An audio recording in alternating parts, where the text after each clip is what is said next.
Nigel Farage, a member of the European Parliament and leader of the UK Independence Party, believes the whole military strategy in Libya has not been thought through.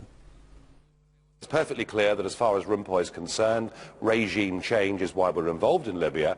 What was also surprising was that we'd all seen it to begin with as France, Britain and America getting involved in this, and it now coming under, this morning, a NATO umbrella. But what Van Rompuy made clear was that those countries would not, and in fact could not, have gone to war in Libya without the European Council approving it. So what Van Rompuy is saying is that it's the EU, as much as anybody else, that has started off this war, and that the aim is to topple Gaddafi. And I would have thought that does go against UN Resolution 1973. We've been told by the Armed Forces Minister, Nick Harvey, in response to a question, what is the length of our commitment? He replied, how long is a piece of string? Well, goodness me, we've had British troops on the ground in Afghanistan now for over 10 years.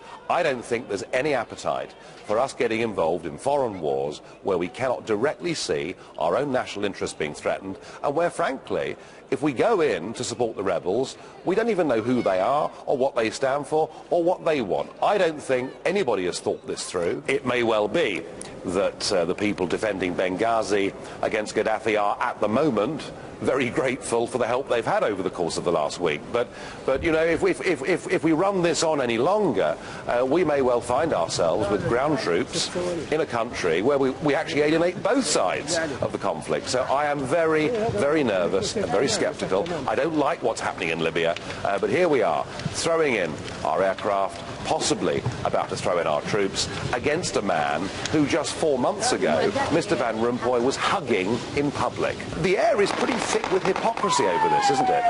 We could have singled out other dreadful dictators. We could have gone and attacked Mugabe or chosen all sorts of different places. So I just don't know why they picked on Libya. I don't believe they thought it through. And if they are going to put ground troops in, then I think they're going to find in all the member states involved in this a real strong level of opposition. I think when people see cuts in frontline services for whatever reasons, when people see their retirement ages going up, when people see the taxes, both direct and indirect, that they're paying going up, they've a right to question, what on earth are we doing getting involved in an open-ended commitment in terms of war with Libya that could cost us goodness knows what else? I do think the two are very closely interlinked, and I also feel that there are lots of countries this morning, and certainly in Britain, people woke up this morning and they looked at the television and bought their newspapers and saw that as Portugal is about to topple over as the next Eurozone country requiring a bailout, that is actually going to cost